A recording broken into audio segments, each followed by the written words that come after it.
God of Men, Fake Pastors, a song that some say confirms CharlyBoy's idiosyncratic talent. And the man himself is with me now in the studio. Thank you very much indeed for coming in, sweating a little, jogged in, did we?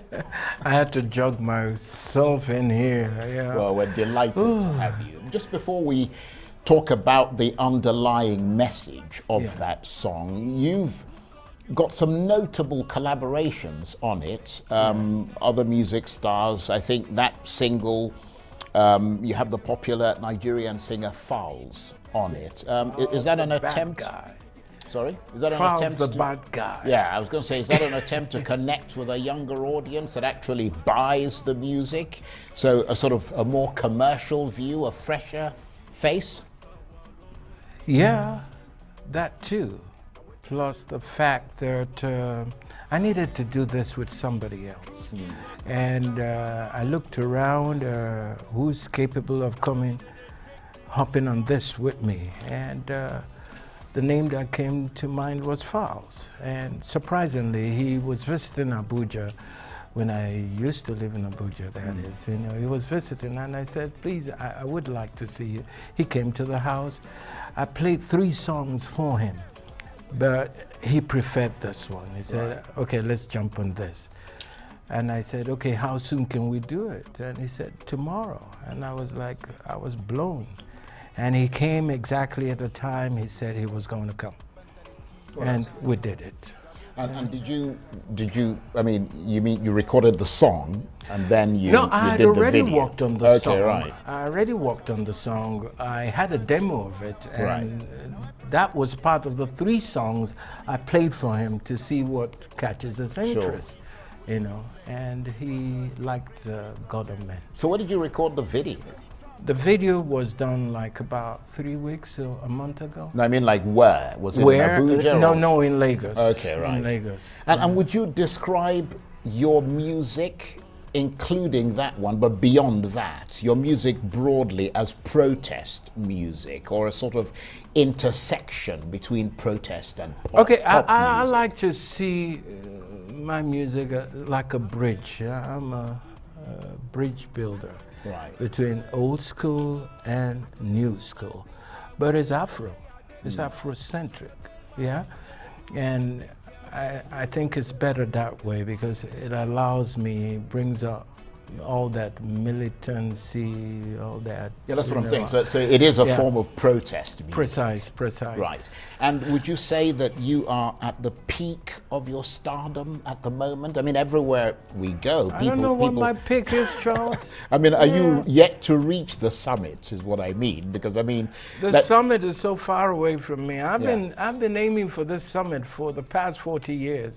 I don't know where I am in terms of the ladder. On the spectrum, so... I really don't know. But my job is to get it done. Say the things that frustrate me, the things that I'm not happy about. And I think I speak for a lot of people in that regard, you know. So that's my job, and to have fun while I'm doing it. Do you consider yourself a rebel? Oh, that's... Nobody Curious word, like that. is it? Yeah, a rebel. Well, you certainly rebelled against your family, your father. Yes, and all of I that, did. And you rebelled against, to some extent, because the status I quo wanted to do in things Nigeria. my way. Right. Okay? You know, when people say, oh, you're controversial, I really don't know what that is. If doing things the right way, my way, I'm not a group soul. So I can't be a follow So you're sort of a conscientious objector. In other words, you're a dissenter. You don't kind of follow you could say that. Right. You could say that. A rebel would be, well, a rebel is simply somebody who just rejects the status quo, the order. Yeah, what I mean? Rejection of the status quo, yes, that's Right. me. So do you think your rebelliousness is what draws a lot of attention to you, more so perhaps than your music? Yeah, I think before people, even when I started as a musician, before people knew me as a musician, they're already familiar with my lifestyle, you know, which they call weird, and you know, some say it's unserious and all of that. But I was just having fun, Charles.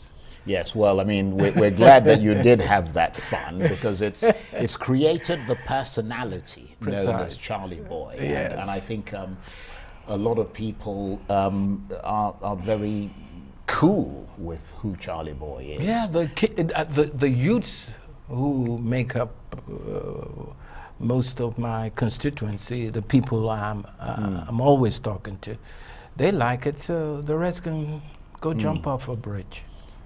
Well, hopefully they won't, because then there'll be a lot of them leaping off a bridge. I know. I want to talk about your song, that lovely piece of music that we just heard, God of Men, Fake Pastors. I'm just a little bit concerned that we may run out of time. Or if we do, I'll have to interrupt you and then we'll come back and talk some more about it. But I was going to say that it sounds like a sort of satire of televangelism and pastors, but then satire is usually covert, and your song is overtly critical, isn't it? Yes, but you know the irony in all of this, Charles? My best friend is a pastor. Okay? Yeah, but he may not necessarily be a bad pastor. Say? I said he or she may not necessarily be a bad pastor. No, he's a good pastor. Right. He's a And you're talking damn about the good bad pastor. pastors. That's the So one I'm you're only talking in the about song. a fake pastor. Right, right. There's a lot of fakeness going on in the country with religious leaders and all of that. Fake governors, fake leaders, you know. Well, let me just ask you to hold it there. We'll come straight back and talk some more about it. You're watching the Arise interview. Plenty more still ahead as we continue our chat with the entertainer and activist popularly known as CharlyBoy. Stay with us.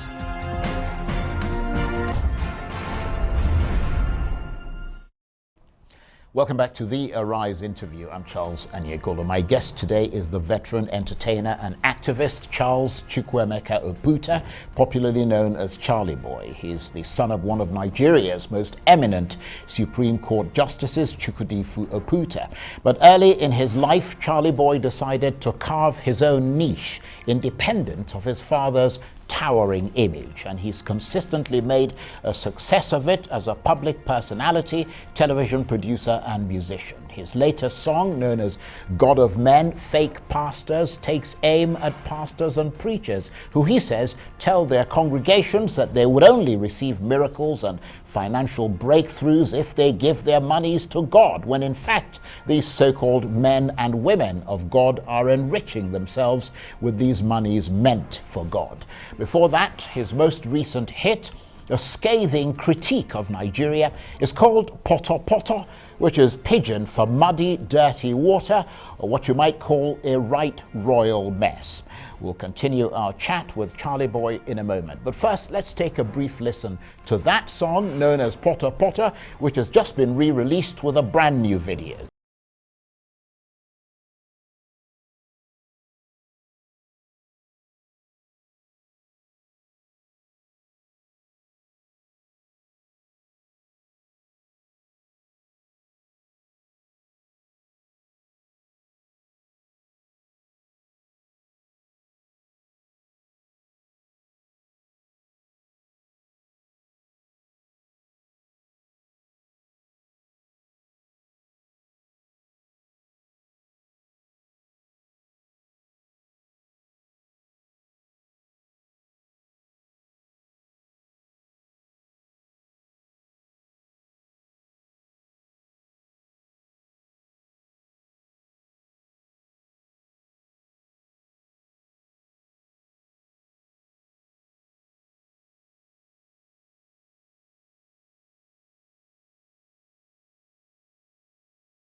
studio. How did you come up with a name like that? I mean, I was talking to somebody who is much older than you.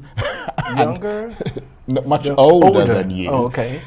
Who seems to remember that term used when they were a little sort of child. So I That's mean, from the 50s. The absolutely, early you must have 50s. sort of dug that out Yeah. of the archives. But I mean, we were talking about God of Men, Fake Pastors, which we heard previously, your latest song, and we were talking about it being a satire. But then satires are usually covert, and this one was very overtly critical of the people you consider to be bad pastors. Yeah. So? Well, tell us about it. I mean, tell The us. poto one. No, the fake God of Men. Because I'm fake just pastors. tired, you know. I sometimes I don't understand the stupidity of my people. I always say that Nigerians are the most arrogantly ignorant people I've come across. Okay? This whole religion thing is part of our problem, Charles, because where your pastor, especially the young people, those are the people I'm more concerned about, you know, giving them this mindset that you can get something just from praying. A miracle can happen. Or if you bring money, we'll pray for It's you. almost and, magical, you know, isn't it? I mean, it's like magic, you know, Yeah, like if you do this yeah. and there are going to be all these things that happen, when in fact there's a lot of question marks over it, isn't there? Precise. And that's why you have the situation you have at hand today. And rather than people stand up and take certain actions to make sure that their future is guaranteed, they're leaving everything to God. Absolutely. And in creation, God had given you every damn thing. Absolutely. You know, so I don't get it. So basically, it's up to you to turn, you know, oranges into orange juice course. or whatever. You don't wait for God to come from heaven and sort of. Or turn you the- don't plant oranges and want to harvest pineapples. Yes, absolutely. Yeah, it's crazy. Well, let's talk about you, which is about which is me? always a very What about interesting me? topic. Would you say that recently your sort of popularity has been going in and out of fashion with the issues you have with people like, you know, people you've sort of had arguments with, your detractors and so on, who seem to think that your political views and positions have been fluctuating recently? No. Anybody who knows me well. No, I come from a very stable place, a very happy place. Okay? And my parents didn't spend all the time whipping me and putting me in shape for me not to be as consistent, as tenacious, as tremendously focused. No, I'm audacious, I know that. And I speak my mind all the time. And I can never engage in anything that is not coming from my soul. It must come from my soul. I must have a good time with it, you know, to be able to do it passionately. Okay? And so far, for the past 45 years, Charles, I've been in from one battle to the other. I had to battle to have my own independence. Yeah. I had to battle to show people that I'm really not crazy, but you know, all this is organized madness. Okay. And I'm done with that because I've been there, I've done that, and you know, and that is why for me, I just face what's in front of me. I'm very focused. So it really doesn't matter how people see me, as long as I can sleep easy, you know, at night. Because my father, one of the very good things I learned from my father was, one, the art of contentment, two, to live a very simple life. And you talked about organized madness. Yeah. Music, of course, is a form of organized noise because it's a combination of different noises. Yeah. And in terms of the genre of music, where would you place your latest sound? I know you so touched hot on here. it. Can I dap my face? Of course you can dab Yeah, your face. We wow, feel totally wow. comfortable. My apologies. We just have too many lights in here. So I apologize for that. But I mean, your latest sound comes across rather like it's got elements of high life, Afro beats, all that sort of thing. Yes, and the new flavor, you know, what the kids, you know, like I said, you know, I'm a bridge between old school and new school. Well, it's a lovely piece of music. I mean, never mind the criticisms and so on, which are obviously part of it, but the sound itself is the sort of thing that I would certainly listen to. But you've been away from the music scene, though, for a wee while. Why have you decided to make a comeback now? Now, let me confess. For almost 12 years of my life, between 12, 14, I devoted to my loving parents. Yes. Because as a growing kid, Charles, I showed them hell. And they tolerated you. They had no choice. When you consider that I stayed, rather than stay 9 months in my mother's belly, I stayed 12 months. You refused. 12 months. You liked it in there. It was nice and warm and comfortable. You didn't want to come out. Yeah. You know, so I decided, I took them from the village. I brought them to my home in Abuja. I decided to, you know, slow down on everything else to take care of my parents, because they really brought me up good. I didn't realize that when I was a teenager. I thought they were just being too fussy, too overbearing and all of that, you know. But I said, listen, I'm just going to devote my time till these people croak. I'm going to give them fun. I was taking my parents, all the shows they had in Abuja, they went, you know, they travel all over the world and stuff like that. And we've got a video of you on the screen feeding your mother. I mean, that illustrates how close Where you did you really get were. that? Yeah, it's a beautiful. You see this, my mother. It's very touching. Yeah. Very, anytime very I would do a video, you know what she would say to me? Hey, have you posted that video? Bring it. What are the comments? What are they saying? And I'm like, who taught this woman? You know? That is so beautiful. And of course, she is such a beautiful woman. I mean, as well as your father. I mean, distinguished parents. But let me ask you to stay with us. We're going to talk some more. You're watching the Arise interview.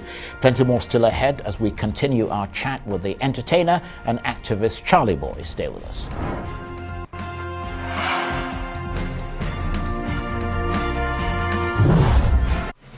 Welcome back to the Arise interview. I'm Charles Anyagolu. Now, since starting out as a singer, songwriter, activist, and conscientious objector, CharlyBoy, his music and his activism have always challenged the Nigerian status quo.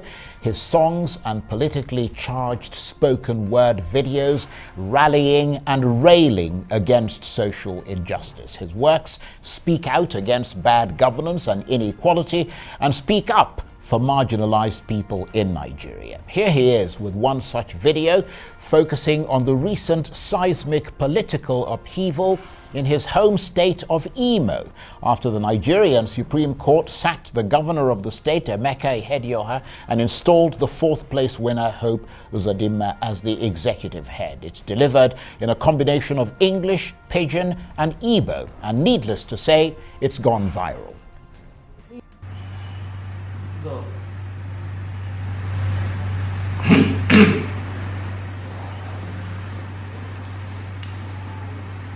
Una go down here say Hope Uzodimma don land for Imo State. We shall soon know whether it's a false hope, a Wayo hope, a GBT hope, or the hope that Imo indigents are desirous of. Damn it. Because verily, verily I say unto you, Imo State, you will agree with me, has suffered so much in the hands of very bad leadership. Can Oputa be well? Enough should be enough, because this injustice across the land can never be sustained. My people, they talk say, not only when jungle don't mature, we go sabi who be who. Imo State to jungle don't matter. Not only for jungle, person with the fourth position go come carry first position. Newsflash. Religion and tyranny are instruments of intimidation. I glad say small, my people don't they understand. Because who no go, no. Yes, they want to make us fear. They want us to hate one another. They want us to practice aggression and perfect antagonism. Their intent is to divide us. To achieve this, they will use the weakest link. My good Imo people, don't be that weakest link. We can't bury our love and kill our hope, because we know that their hope, like NEPA, is to take all our lights and leave the people in perpetual dark ignorance. Don't let them get to you. Now look at here, Opus of the man. If you come walk, boys they will go follow you walk. But if you come to continue to lead us in hopelessness, I swear with my mother, you better be ready to kill all of us. Opus of the man. Opus of the man. Opus of the man brongu burole. Akananti kana dokwa gyo be makangbe kita na ona no shinshi. Imo State must better machoya. Last. Street now we own. And that's why we say, now we be government. There. Dramatically, CharlyBoy, and he's still with me in the studio. Very interesting. Sometimes I look at myself, I can't believe it. I can't believe it's me doing that to you. Well, I have to tell you, the entire gallery is just up in stitches. They're just absolutely exploding with laughter there. But I mean, that obviously a very controversial political decision in Imo State. Yes, it is. And that takes me back to when the Supreme Court, when they had the likes of the Anyagolos and on the bench, the likes of Oputa.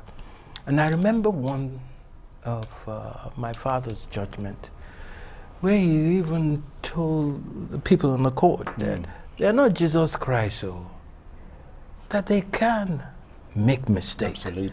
And when they do, please, the people should have the mind to say to them that, you know, you goofed here, so they can take a second look at the judgment they gave and see how they correct themselves.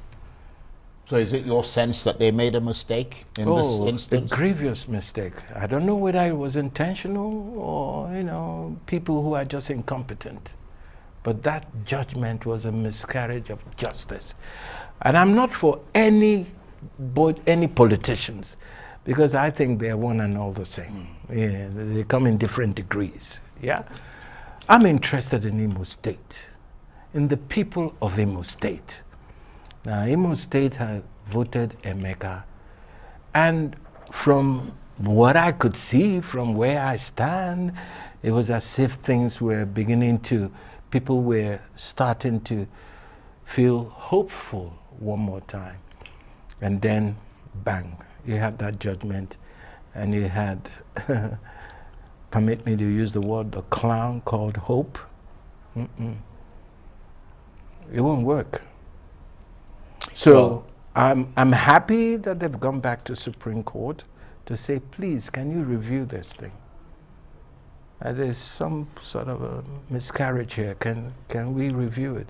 And I'm happy that's been accepted. Whether they're going to review it or not, well, that's for the future. Well, of course, there are always two sides to a story, and unfortunately, we haven't got the other side here. But your perspective is well taken. Let's go back to your song "God of Men." You like that song, don't you? I love it, but also that's obviously one of the main reasons you've come out, because you want to, in many ways, draw attention to it. And promote it. What's the significance of the title "God of Men"? Are you hinting that people are focusing more on the pastors than on God, hence God of Men? Bingo!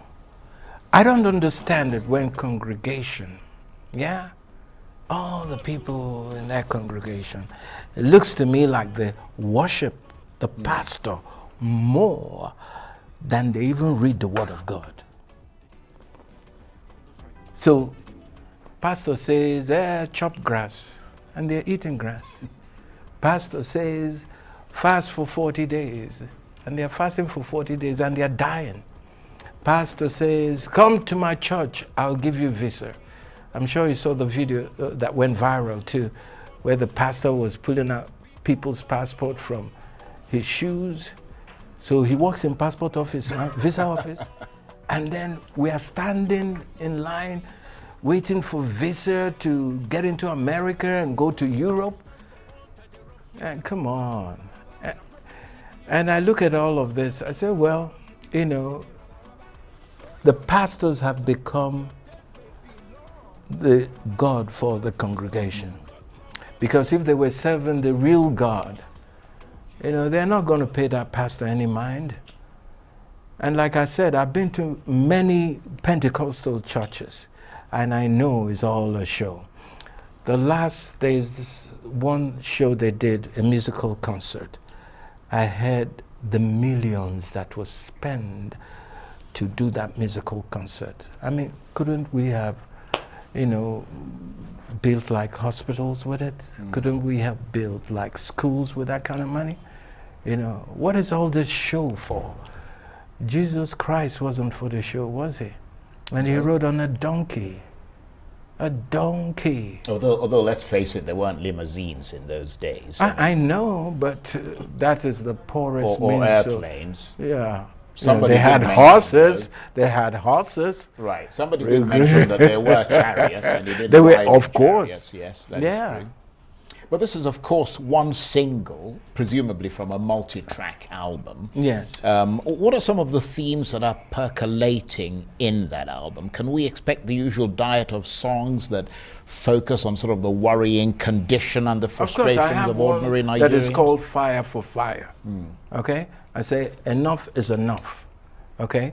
I'm not going to stay in my own home and people keep intimidating me. Okay? I know the enemies are living in our houses now. They are not far away anywhere. They're in our houses. You go to Igbo land, you go to Yoruba land, you see strangers. They are not Nigerians, for crying out loud. And where are all these people coming from? Not when I hear that the borders are closed. Why were the borders closed? I know it's just to punish a certain region that seem to be doing well in their business. So they close the borders. Okay, fine, you've closed the borders. So how are all of this kind of funny criminals trooping into our country? Then again, on the other hand, I'm hearing things like somebody saying, oh, everybody, you're welcome, come. Nigeria is your home. You don't need a visa. When you get to the airport, we'll give you a visa. Really? So you start to wonder, what the hell is going on? This is not normal. It's not normal. I mean, there are a host of reasons that the government has given for closing the borders. Some of which is to try and stop smuggling, some of which is to try and prevent what you're talking about. No, I don't believe in a government that countries. is insensitive towards the people it leads. I don't believe in a government that have promised change and what they're giving us is poverty and more hardship. I don't believe in a government that you cannot trust, that don't tell the truth. No, I don't believe in that kind of government. Something is demonically wrong. And I keep telling people we're fighting on two fronts. Apart from the incompetency that is all over the place, we're fighting something very evil. And people got to understand that. And this is not something prayers alone can solve. Everybody go and arm yourself and protect your space. I mean, people have been saying that. T.Y. Danjuma has told us that how many times? Protect your space, protect your family. And that is what that is why I like what Omoteku, That's what it's called. The Omoteku, I like it. I like what IPOP is doing. I like the Obunigwe. Everybody, every region should have their own policing and protect their damn self, because these people are out to kill, maim, plunder. Right. Let me just move away from that clearly Yeah, because I'm getting worked up right now, that Charlie. heartfelt message of yours, and ask you to stay with us because we want to talk with you some more. You're watching the Arise interview. Plenty more still ahead as we continue our chat with the fascinating CharlyBoy. Stay with us. Accountable. Please send your thoughts, your comments to me Friday the 8th. When Jungle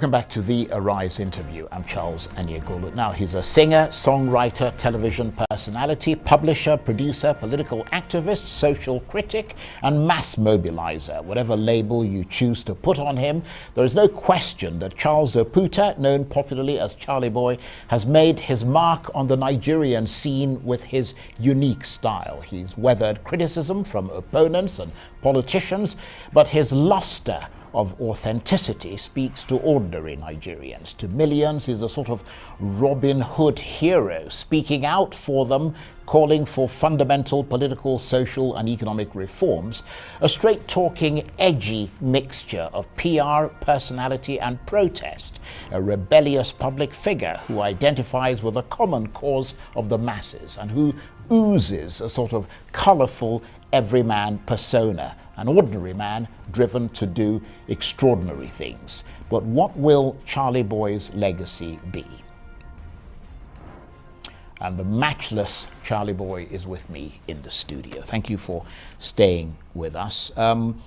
Just returning to your music, because I know that's something you want people to focus quite a lot on. Yes, yes. Beyond the message that clearly appeals to the head and the conscience, does this new music of yours also connect with the heart and the hips? Is it danceable? Does it, as it were, dig a groove? I think so. And that's why, listen, Charles, all the people that worked with me on this production, well, no one was both 25. We're all young kids. And I learned a lot from them.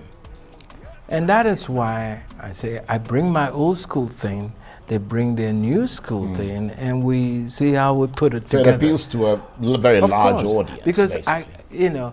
it's either I'm playing the music that, okay, listen, I want you to listen to the message. Don't dance, don't think about it, which is rare.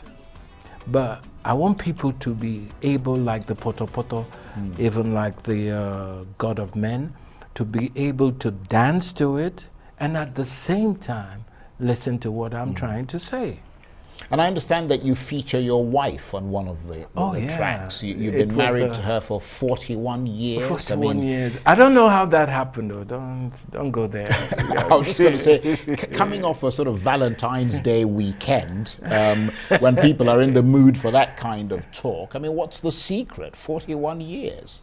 We didn't do Valentine. On Valentine's Day, what I did? I had almost like about 13 interviews. I woke up at 5 a.m. in the morning, Charles. I didn't come back to my room till 2 a.m. No, but what I mean is that, just coming off Valentine's Day weekend, where a lot of people tend to, hold hands and appreciate their loved ones and so on. That's for What young is the people. secret of 41 years of The marriage? secret of 41 years is mutual respect, mutual respect, being friends, and being able to communicate. We don't go to sleep with something heavy on our chest. We'll talk it out, okay? And me and my wife has a resolve to die there, because I don't know what love means, but I do know what commitment is. If I commit to doing something, that's till the end. I must finish that. I'm committed to this relationship, and that's why we have our own set of problems. We go through different changes. We're going through one now, but we always talk it out. Well, that's impressive. And let's return to your political sort of views. You once championed the rights of the commercial motorcycle taxis, known popularly in Nigeria as Okada. Now, though, they've been banned by the Lagos state government. What's your reaction to that ban? I support the ban. That's a short twist, because through 2 decades that I've championed their cause, fought for them, did everything with them, I've given away 3,000 bikes from my own personal pocket, And when I went back to Lagos, because I've moved, no more Abuja for me. I'm going back to my Lagos. I finished taking care of my parents. They're all gone now. I'm not into street protests anymore. Like I was in the past. I want to face my music, and Abuja is not the best place for it, so I'm going back to Lagos. So when I went back to Lagos, I had to catch up with my old chairman, different local government, and one of them was from a brother from the north, who used to be the old chairman of Akomora Motorcycle Association. And he was the one who was giving me the inside gist that, listen, the Okada community that I fought so hard for, tried to bring a lot of, new ideas, so they can do their business, because I met graduates, doing Okada, and that really got to me. And that was when I started to say, okay, we can organize this sector. So he starts to tell me that, listen, things have gone haywire, that there are people that they don't know who are being dumped in Lagos. And that is part of the reason why I think, Lagos state government called for that ban. So you support them? Of course. Right. But I'm also, on the other hand, trying to beg, solicit, whatever, Lagos state government to please, how do we fix the transport situation? How do we create more jobs for young people? Because outrightly banning them, though they were banned in certain areas, not the whole Lagos, that ban is going to cause a lot of problem and put a lot of people out of work. And once it's 5 o'clock, in the evening in Lagos, see everybody trekking. Because the Okadas are not there anymore. Right. Let's just return to that song of yours, God of Men, because, there have been suggestions from some quarters that it is sort of anti-religious, anti-Christian. But you would expect that, wouldn't you? That there could be some religious backlash. You could see the pastors and the preachers pushing back against that song. I'm ready for it. I can only speak what I know is the truth. And many of them are fake people. And they're not saving souls. They're enriching themselves. And I'm glad that Nigerians are beginning to come alive and awake to their con. But if, do you expect that if preachers push back against this song, then I'll start calling their names? Well, what I'm saying is all the atrocities that they've done. But then if they come out fighting, that will actually help to turn it into a massive hit, won't it? You can never ever throw anything negative on the brand CharlyBoy. Never.